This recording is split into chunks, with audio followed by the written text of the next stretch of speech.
The only abnormality is the incapability to love. Club FMൽ ഇത് love bytes കൂടെ റീനു. അവസാനം ഞാൻ കാത്തിരുന്ന ഒരു ദിവസം എത്തി. He said he loves me. ഞാൻ കരഞ്ഞു ഒരുപാട്.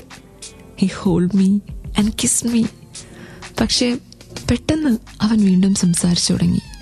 He said he loves me. പക്ഷേ we can never be together.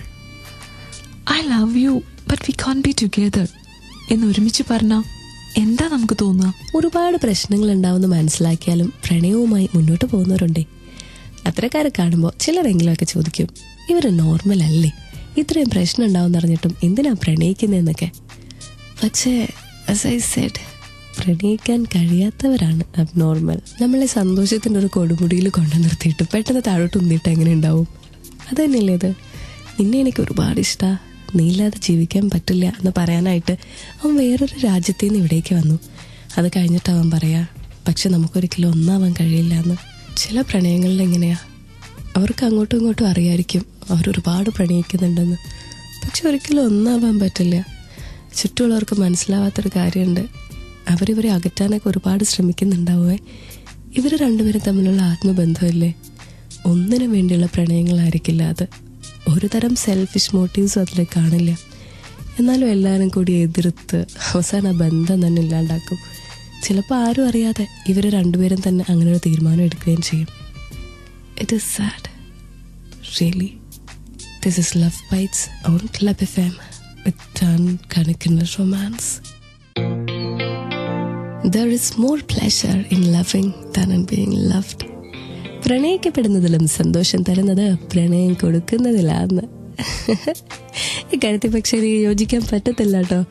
കൊടുക്കുന്ന പ്രണയം അതുപോലെ തന്നെ തിരിച്ചു കിട്ടിയില്ലെങ്കിൽ അവിടെ വേദന മാത്രമല്ലേ ഉണ്ടാവുള്ളൂ. നമ്മളിൽ എത്ര പേര് ഇങ്ങോട്ട് കിട്ടിയില്ല വേണ്ടില്ല, ഞാൻ അങ്ങോട്ട് ഒരുപാട് പ്രണയം തരാമെന്ന് പറയുന്നുണ്ട്. വളരെ കുറച്ചായിരിക്കും അല്ലേ. ഒന്നിച്ചാവാൻ തടസ്സമായിട്ട് അവൻ 3 കാരണങ്ങൾ പറഞ്ഞു. 1 എൻ്റെ ചേട്ടൻ, 2 എൻ്റെ parents, 3 he lives in another country. ഞാൻ എത്ര പറഞ്ഞിട്ടും ഒന്നാവാൻ കഴിയില്ല എന്ന് പറഞ്ഞിട്ട് അവൻ തിരികെ പോയി. 3 കാരണങ്ങൾ വളരെ കോമൺ ആയിട്ടുള്ള കാരണങ്ങൾ. എൻ്റെ ചേട്ടൻ, എൻ്റെ പേരൻസ്, പിന്നെ അവൻ വേറെ രാജ്യത്താണ്. ചേട്ടനെയും പേരൻസിനെയൊക്കെ നമുക്ക് കൺവിൻസ് ചെയ്യാവുന്നതല്ലേ ഉള്ളൂ. ഒരു പ്രണയം സത്യമാണെങ്കിൽ അതിൽ ഈ പറയുന്ന പ്രതിബന്ധങ്ങളൊക്കെ ശരിക്കും ഒരു ഫാക്ടറാണോ? പല പ്രണയങ്ങളിലും ഇങ്ങനെ തന്നെയാന്ന്. ഈ എക്സ്റ്റേണൽ റീസൺസ് ആണ് ഇവരെ അകറ്റുന്നത്, അല്ലാതെ ഇവർ തമ്മിലുള്ള പിണക്കോ വഴക്കോ ഒന്നും ആയിരിക്കത്തില്ല റീസൺ. അവർ രണ്ടുപേരും ആത്മാർത്ഥമായിട്ട് സ്നേഹിക്കുന്നുണ്ടായിരിക്കും. എന്നാലും പുറത്തുനിന്നുള്ള ശക്തികൾ, ഈ ബാഹ്യശക്തികൾ, അവർ നമ്മളെ ഉപദ്രവിക്കും, നമ്മളെ 2 കൂട്ടരെയും പിരിയാനായിട്ട് പ്രേരിപ്പിക്കും. ഇത് കഷ്ടമല്ലേ. ക്ലബ് FMലെ ലവ് ബൈറ്റ്സിൽ വിനീത് ഒരു പാട്ട് ചോദിച്ചിട്ടുണ്ട് രഞ്ജിനിക്ക് വേണ്ടി. ആ പാട്ട് വെച്ച് കൊടുത്തുകൊണ്ട് we are moving on to the next song. Stay tuned for Ton Kanakin Romance. Ultimately, love is everything. പ്രണയമാണ് എല്ലാം.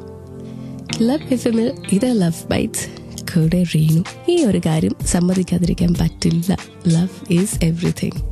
യെസ്, ലവ് ഈസ് എവറിഥിങ് എന്ന് മാത്രമല്ല, പ്രണയം ഉണ്ടെങ്കിൽ ഏത് പ്രതിബന്ധത്തിനെ നേരിടാനും നമുക്ക് പറ്റും. യഥാർത്ഥ പ്രണയം എന്തിനേയും നേരിടുന്നാണല്ലോ. അവൻ എന്നെ വീണ്ടും വിളിച്ചു, കാണണമെന്ന് പറഞ്ഞു. എന്നെ കൂടെ കൊണ്ടുപോകാമെങ്കിലും മാത്രം എന്ന് ഞാനും പറഞ്ഞു. 2 ദിവസം പിന്നെ അവൻ വിളിച്ചില്ല, ആലോചിച്ച് കാണും. പിന്നീട് എന്നെ വിളിച്ചിട്ട് പറഞ്ഞു സമ്മതം. പ്രണയത്തിൽ ചിലപ്പോഴൊക്കെ നമ്മൾ സ്റ്റേണായിട്ട് നിൽക്കേണ്ടി വരും. നമുക്ക് സങ്കടം ഉണ്ടെങ്കിൽ പോലും മറ്റേയാളോട് പറയേണ്ടി വരും. എങ്ങനെ 2 വഞ്ചിയിൽ കാലുകുത്തി പോകാൻ പറ്റില്ല. ഒന്നെങ്കിൽ നീ എന്നെ സ്വന്തമാക്കും എന്ന് പറയണം, അല്ലാതെ ഇങ്ങനെ വെറുതെ വിളിച്ച് സംസാരിച്ച് ഇഷ്ടത്തിനെക്കുറിച്ച് പറഞ്ഞ് അതിലൊന്നും ഒരു കാര്യമില്ല. എന്നാൽ ഈ ഒരു ഡിസിഷൻ എടുക്കാൻ പേടിച്ചിട്ട് മടിച്ചിട്ട് ഇങ്ങനൊരു സ്റ്റാൻഡ് എടുക്കാൻ പറ്റാതെയാ പല റിലേഷൻഷിപ്സും പ്രശ്നത്തിലാവുന്നത്. ആദ്യം തൊട്ടേ നമുക്കറിയാം ഇന്ന പൊട്ടിത്തെറിയൊക്കെ ഉണ്ടാവും എന്നൊക്കെ. എന്നൊരു പ്രിക്കോഷൻ എടുക്കണ്ടേ, ആദ്യമേ തന്നെ തീരുമാനിക്കണ്ടേ. ഒന്നെങ്കിൽ അങ്ങോട്ട് അല്ലെങ്കിൽ ഇങ്ങോട്ട്, അല്ലാതെ കയ്യാലപ്പുറത്തെ തേങ്ങ പോലെ എപ്പോഴും പറ്റില്ല എന്ന്. ഞാൻ തന്നെ വേണം ഇത് പറയാനായിട്ട്. പ്രണയം എന്ന് പറയുമ്പോൾ ഇങ്ങനെയൊക്കെ തന്നെയാണല്ലേ. ക്ലബ് FMൽ ഇത് ലവ് ബൈറ്റ്സ് കൂടെ റീനു. ഇവിടെ മാത്രം ടൺ കണക്കിന് romance. You are listening to Kerala's #1 FM, Club FM. This is Love Bites with Renu. My eyes beheld a sky one night. It seems so long ago. A perfectly painted portrait, bespeckled with blue and gold. As I sit and ponder more, it strikes me that you were there. And it was truly your simple beauty that gave the stars their perfect lair. ഇഷ്ടപ്പെടുന്ന ആളെക്കാളും സുന്ദരൻ അല്ലെങ്കിൽ സുന്ദരിയായ ഒരാളെ നമുക്ക് എവിടെയെങ്കിലും കണ്ടുപിടിക്കാൻ പറ്റുമോ? പ്രണയത്തിലായി കഴിഞ്ഞാൽ ഞാൻ ഉറപ്പിച്ച് പറയാം, നമ്മൾ ഇഷ്ടപ്പെടുന്ന ആ ആളാണ് ലോകത്തിലെ ഏറ്റവും സുന്ദരൻ അല്ലെങ്കിൽ സുന്ദരി, അല്ലേ? ആ ആളി സ്വപ്നം കണ്ടുകൊണ്ടിരിക്കുന്ന എല്ലാവർക്കും, അല്ല ഇനിയിപ്പോൾ കണ്ടാലും മതി, ഉറങ്ങാൻ പോവല്ലേ. എല്ലാവർക്കും ഒരു ഗുഡ് നൈറ്റ് പറഞ്ഞുകൊണ്ട് Reenu is signing off from club Femmes love bytes. ഇവിടെ മാത്രം ടൺ കണക്കിന് romance. Good night. Take care.